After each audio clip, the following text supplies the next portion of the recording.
XVIIe siècle à l'Université Lumière Lyon 2, qui est l'auteur de nombreux travaux et ouvrages sur Pascal en particulier, mais aussi sur la vie intellectuelle dans le milieu de Port-Royal. Il nous entretient de Pascal, précisément, Anatomie de l'âme, Blaise Pascal. Merci de cette présentation et pas merci à la personne qui m'a invité.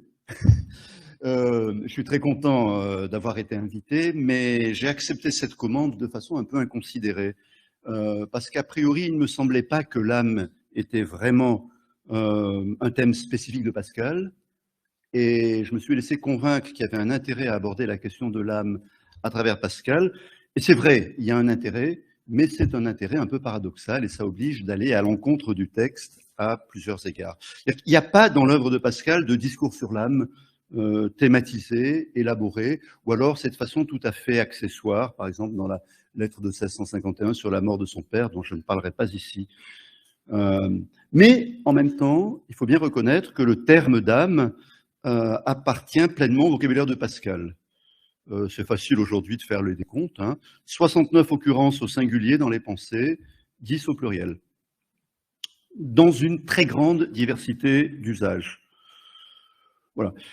Donc, première remarque un peu désabusée. Sous la plume de Pascal, le terme d'âme possède toute l'ampleur sémantique, la richesse ambiguë qui sont celles de la langue du XVIIe. Alors, voilà. Première diapo, sans grand intérêt au demeurant, l'âme est le principe vital, immatériel, caractéristique des animés. Donc, par définition, la nature n'a pas d'âme.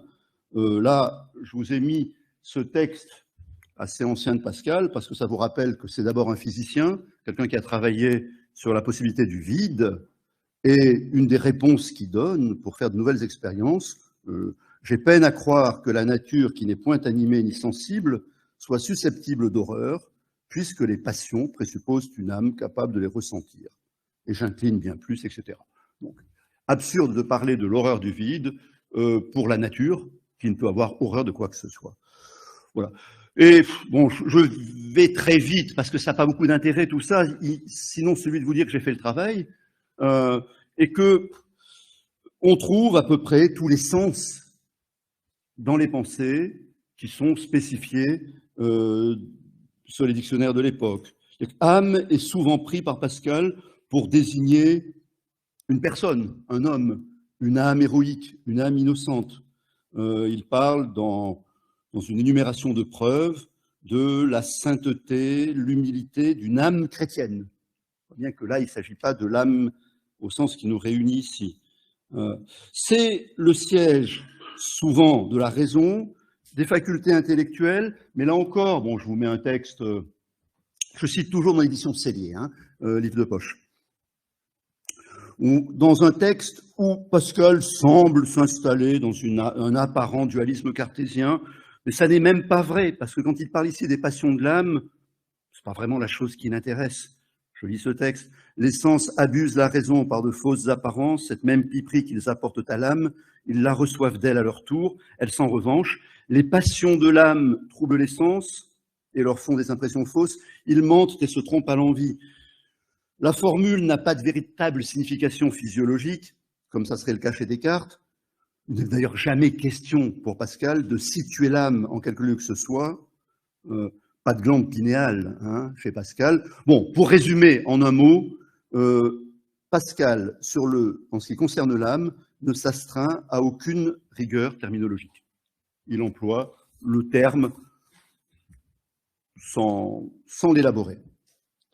Donc ça serait sans doute nécessaire et utile, il faudrait le faire, je le ferai peut-être, mais ça serait beaucoup trop long pour aujourd'hui, de reconstituer le réseau terminologique, de voir dans ces 80 exemples d'âme chez Pascal, quand est-ce qu'il reprend sans élaboration particulière des thèses qui correspondent à sa foi, et quand est-ce qu'il y a un véritable questionnement.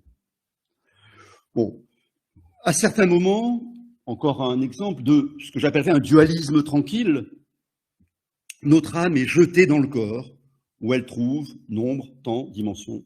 Elle raisonne là-dessus et appelle cela nature, nécessité, et ne peut croire autre chose. C'est le tout début de ce qu'on appelle habituellement le pari de Pascal, qui s'appelle en réalité infini rien. Et on voit bien que la question de l'âme n'est absolument pas le sujet de Pascal ici.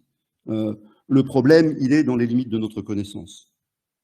Donc, sur le fond, pas de surprise, Pascal est un chrétien standard à cet égard.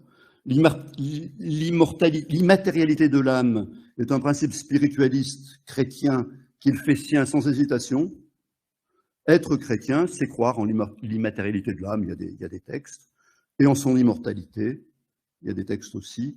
Une petite, je vous ai mis la reproduction de manuscrit parce que c'est quelque chose de barré, donc qui généralement n'est pas dans les éditions, mais je trouve la formule intéressante, je vous l'ai mise en lisible et non pas en pascalien en dessous.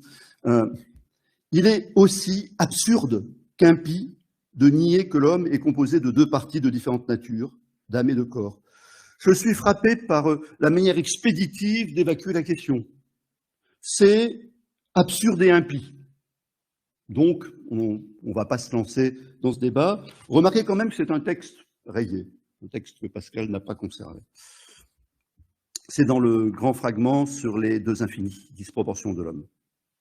Mais, ayant donné toutes ces marques de déception, qui étaient mes marques, qui étaient mes réactions premières, je me rends compte que dès que Pascal quitte les usages mécaniques autorisés par la langue, dès qu'il se pose la question de l'âme sur le fond, de manière directe et explicite, les difficultés surgissent et même les apories.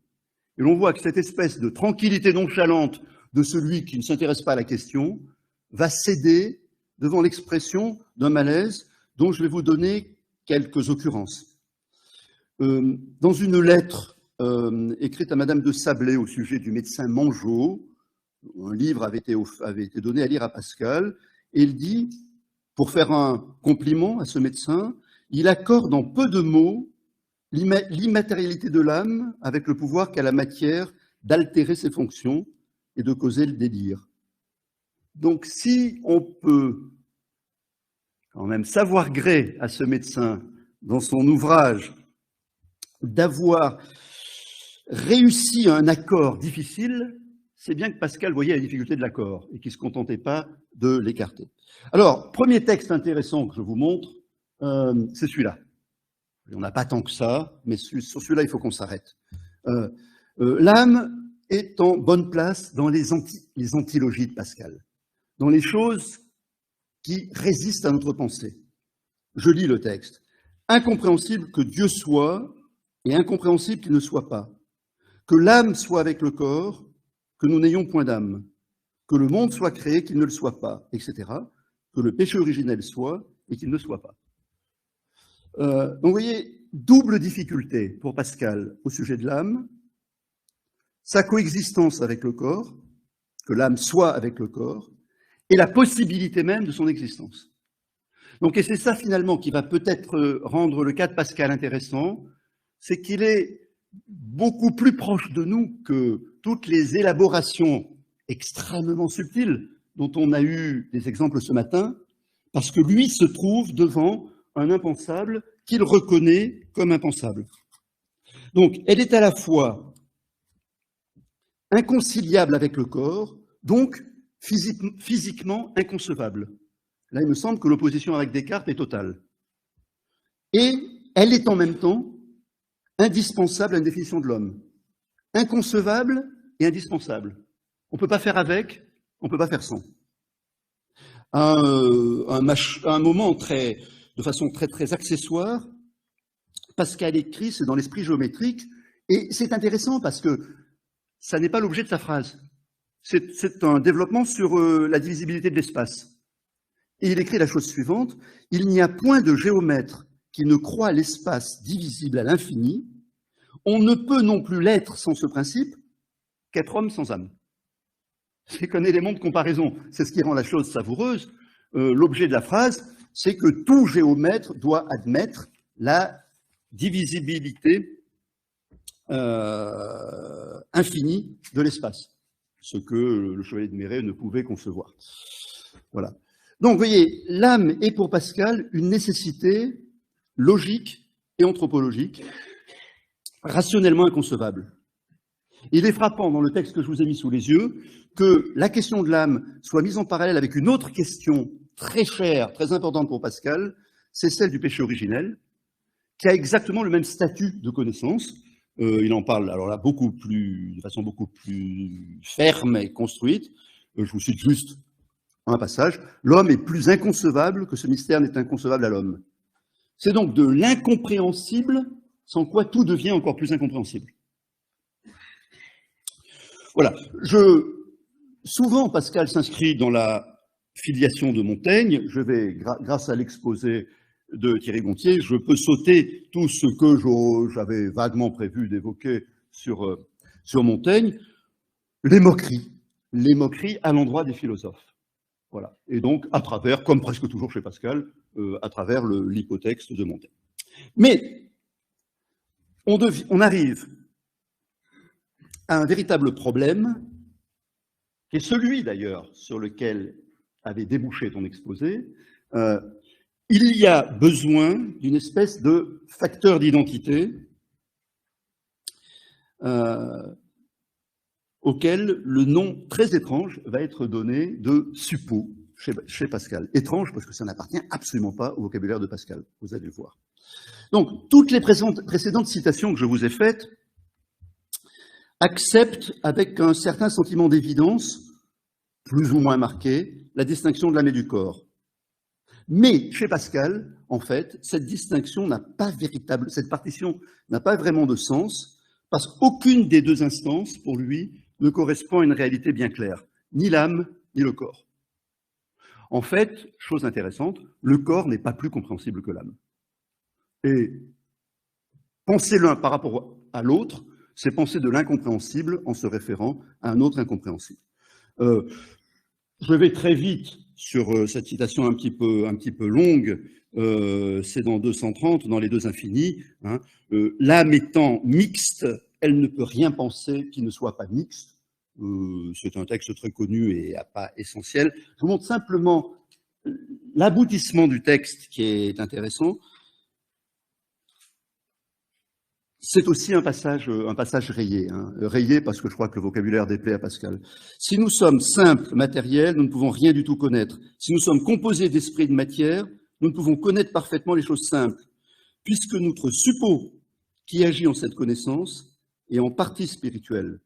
Et comment connaîtrions-nous nettement les substances spirituelles ayant un corps qui nous aggrave et nous baisse vers la terre, l'âme empêchant que le suppôt entier, voilà, je vous ai mis le texte rayé verticalement, ce terme de suppôt, que j'ai mis en relief ici, est surprenant sous la plume de Pascal. C'est des termes que Pascal n'utilise jamais habituellement, et on va quand même le retrouver non rayé dans une autre pensée importante pour notre sujet.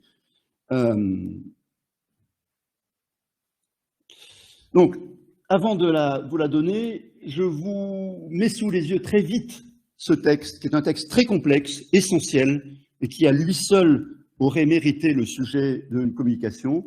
C'est une réponse à Descartes sur la physique eucharistique de Descartes. Et je garde simplement cette formule centrale. Le texte est très complexe, hein, et à donner lieu à des débats. C'est une réponse sur la lettre à Mélan de Descartes. Parce que mon corps sans mon âme ne ferait pas le corps d'un homme, donc mon âme unie à quelque matière que ce soit fera mon corps. Mais si l'homme n'est pas concevable sans âme, ce n'est pas non plus l'âme qui fait l'homme. Ou pour dire en termes cartésiens, le corps n'est pas une simple substance étendue informée par une substance pensante qui serait l'âme. Il est impossible, alors ça va avoir, c'est intéressant parce que Pascal prend la question à partir de l'Eucharistie et de la solution que Descartes pensait avoir trouvée pour sauver la transsubstantiation. Et Pascal s'oppose à cette solution scientifique de Descartes au nom d'une conception qu'il considère comme sommaire de l'âme et du corps. Mais donc, puisqu'il y a difficulté à trouver cet homme, Pascal parle de suppos. Il se lance dans un travail d'analyse qui est proprement celui d'un anatomiste. Vous admirez ma diapositive, faite pour vous réveiller un peu. Le texte et la pensée 99, dans l'alias misère. Un homme est un suppos.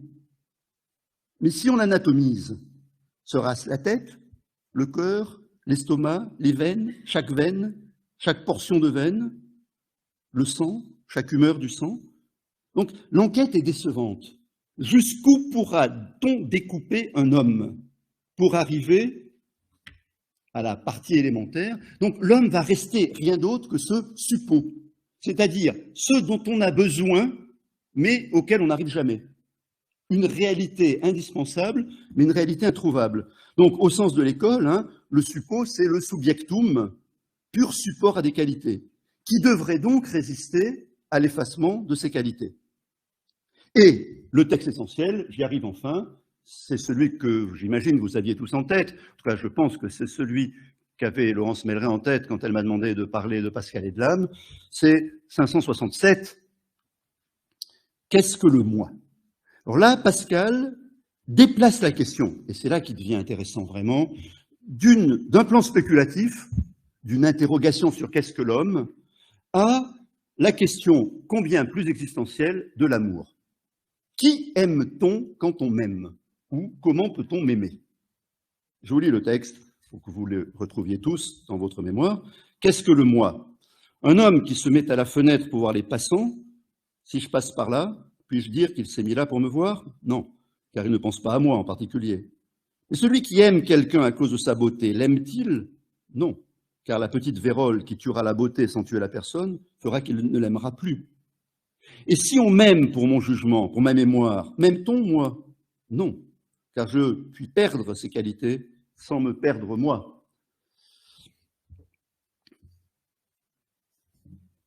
Où est donc ce moi, s'il n'est ni dans le corps, ni dans l'âme? Et comment aimer le corps ou l'âme, sinon pour ses qualités, qui ne sont point ce qui fait le moi, puisqu'elles sont périssables? Car aimerait-on la substance de l'âme d'une personne abstraitement et quelques qualités qui y fussent? Cela ne se peut et serait injuste. On aime. C'est la conclusion. Mais la conclusion n'est pas intéressante pour nous aujourd'hui, parce que c'est pas là que va Pascal, mais c'est la conclusion que je vous la donne, par honnêteté, parce que c'est la conclusion de ce texte. Qu'on ne se moque donc plus de ceux qui se font honorer pour des charges ou des offices, car on n'aime personne que pour des qualités empruntées. Donc, anatomiser l'homme, je reviens à mon texte, comme l'a fait Pascal ici, c'est aller à la recherche de cet homme introuvable et indispensable pour donner un objet à l'amour. Alors, vous remarquez le renversement radical de l'enquête, l'inversion du regard. Ça n'est plus le sujet qui cherche à s'expliquer ce qu'est l'âme, mais il devient lui-même l'objet dont on cherche l'âme. C'est plus, pour le dire tout simplement, la question de Pascal, c'est plus l'âme de l'homme, c'est mon âme. Est-ce que je peux me faire aimer? Est-ce qu'il y a en moi quelque chose qui soit l'objet d'un amour? Voilà. Donc, ça n'est plus, comme le dit de façon assez savoureuse le début du texte, ce que fait le philosophe impersonnel qui, considérant l'homme comme une sorte d'identité abstraite, le considère comme un passant parmi d'autres passants. On parle d'un homme, on parle de moi comme d'un homme, mais on ne parle pas de moi, on parle d'un homme.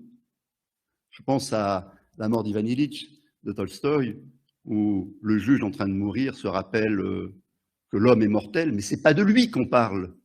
Donc il ne comprend pas très bien pourquoi, si l'homme est mortel, lui devrait mourir aussi. Donc, que fait Pascal? Le raisonnement s'opère, vous l'avez vu, par amputation successive. On enlève la beauté, le jugement, la mémoire, autrement dit les qualités du corps, les qualités de l'âme, tout ce qui est périssable et donc contingent est réputé ici insignifiant. Qualités qui ne sont point ce qui fait le moi, puisqu'elles sont périssables. Dès qu'on formule la question de l'âme à partir de l'amour, les questions abstraites, celles de la philosophie, manifestent leur faiblesse. Car aimerait-on, c'est la fin là, de ce que vous avez sous les yeux, la substance de l'âme d'une personne abstraitement et quelque qualité qui y fussent. Alors, comment aimer celui qui n'existe pas ou celui dont l'identité est tellement évanescente qu'on ne peut en rendre compte? Alors, le texte que je vous ai mis sous les yeux se conclut sur une affirmation mélancolique de non-amour, une résignation ironique au règne des qualités. Mais ça n'est pas le dernier mot de Pascal, c'est le dernier mot dans ce texte. Mais en réalité, quand on complète ce texte par ce que Pascal a écrit ailleurs, on voit que tout ce désastre d'un amour impossible repose en fait sur une double confusion, une confusion connexe que je ne vais pas avoir le temps, l'heure tournant, de développer comme il le faudrait. Deux confusions. D'abord, une confusion entre l'amour et l'attachement, qui me paraît une chose très importante. Vous avez compris que parler de l'âme, c'est en fait parler de la substance essentielle de moi-même, et donc passer à l'amour, mais donc s'entendre sur l'amour. Et donc, toute qualité peut faire l'objet d'un attachement. Ça, il faudrait que je le développe. Ça me paraît essentiel, mais je vais le sauter quand même. Vous avez compris la trame de mon propos. Pour Pascal, l'amour et l'attachement s'opposent. Et quand on croit aimer quelqu'un pour ses qualités, on est en fait attaché à lui pour des qualités. L'amour ne peut pas reposer sur des qualités. Deuxième confusion, celle-là est très célèbre. Oui. Deuxième confusion, c'est pas ce texte-là le plus célèbre, je vais les citer par plaisir. Chacun est un tout à soi-même, car lui mort, le tout est mort pour soi. De là vient que chacun croit être tout à tous, mais la confusion, vous la connaissez tous, elle est célèbre chez Pascal, c'est la confusion du moi et du je. On s'imagine parler du moi quand on ne parle pas du moi. C'est le très célèbre et très mal commenté texte sur le moi haïssable, très mal commenté parce que généralement on le coupe à ses premiers mots. Le moi est haïssable, on oublie que c'est un dialogue sur l'honnêteté avec Miton, et on oublie aussi ce que Port-Royal rajoute. Ce texte a été publié, je vous ai mis la petit avertissement que la première édition des Pensées en 1670, mais donc avant le texte, vous voyez, le mot de moi, dont l'auteur se sert dans la pensée suivante, ne signifie que l'amour-propre. C'est un terme dont il avait accoutumé de se servir avec quelques-uns de ses amis, et après vous avez le texte qui vient, le moi est haïssable. Donc aimer le moi, disons-le autrement, le moi, pour Pascal, c'est le nom de l'auto-amour, l'amour propre. C'est en fait un objet sans substrat. Il est pure qualité. Aimer le moi, ça n'est ni moral, ni immoral, ni pécamineux. C'est d'abord structurellement impossible. C'est une absurdité logique. J'ai une jolie formule de Denis Cambouchner. Le moi est la réalité incertaine que constitue l'expansion de l'amour de soi. Donc, le problème de Pascal, c'est de sortir, et c'est là qu'il faudrait développer l'idée pour avancer, c'est de sortir de cette définition fallacieuse du sujet par le moi. Je ne vais pas le faire, bien sûr. Il me reste, il y a plus de 4 minutes pour les... commence à me regarder avec méchanceté. Alors, j'avais 3 parties, mais la deuxième, je la résumerai très facilement. Sur l'anthropologie pascalienne, tout le monde s'attend à ce que, sur Pascal et sur la question de l'âme, on arrive à la question des 3 ordres. Et là, je me serais contenté de vous dire, ce qui va être fait en quelques phrases, qu'il ne s'agit pas d'une tripartition anthropologique qui permettrait de déceler le corps, une faculté intellectuelle, que Pascal appelle l'esprit, la distance infinie des corps aux esprits, et puis une 3e strate qui serait, pourquoi pas, l'âme, mais qui n'est pas l'âme chez Pascal. Parce qu'en fait, ce qui vous saute aux yeux, quand je vous mets ces extraits du grand texte 339 sur les 3 ordres, c'est qu'on a 2 instances, les corps, les esprits, et qu'on n'a pas de 3e instance. Il n'y a pas de support de ce 3e ordre. Et donc, en fait, le texte, et là, il faudrait y passer beaucoup plus de temps, je me contente de vous donner l'idée, Ce texte est une méditation sur l'obscurité du troisième ordre.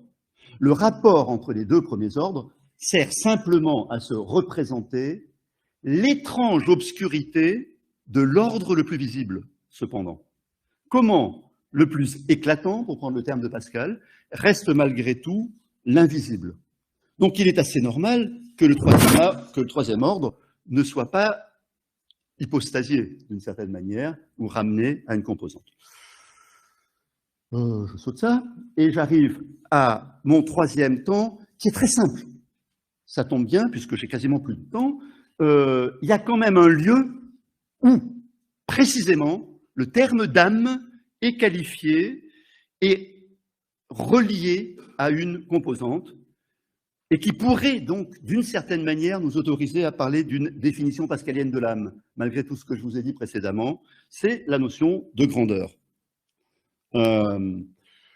Je pourrais m'arrêter sur ce texte qui parle d'un instinct secret qui reste de la grandeur de notre première nature. Je ne vais pas le faire, par économie, je pense que ce n'est pas un texte très compliqué, mais je préfère m'arrêter sur ce texte moins souvent commenté et que je trouve absolument passionnant. Je vous l'ai mis aussi sous la forme du manuscrit. Vous voyez bien le titre. Le titre, c'est « Grandeur de l'homme ».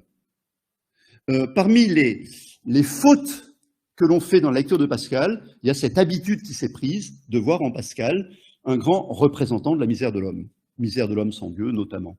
Or, ce qui fait la puissance de l'anthropologie pascalienne, c'est la place absolument énorme qu'il laisse à la grandeur. Et là, dans ce texte, on pourrait imaginer, si on était un lecteur un petit peu trop rapide, on pourrait imaginer que c'est un texte ironique. Nous avons une si grande idée de l'âme de l'homme que nous ne pouvons souffrir d'en être méprisés et de n'être pas dans l'estime d'une âme. Et toute la félicité des hommes consiste dans cette estime. On pourrait imaginer que Pascal, en moraliste de son temps, se moque du besoin que les hommes ont de l'approbation des autres hommes. Mais pas du tout. Il en fait, en fait, ici, la marque même de la grandeur des hommes. Et vous remarquerez bien, ce qui est intéressant dans le cadre de nos rencontres, vous remarquerez bien que ce n'est pas une grande idée de l'homme que nous avons, c'est une grande idée de l'âme de l'homme.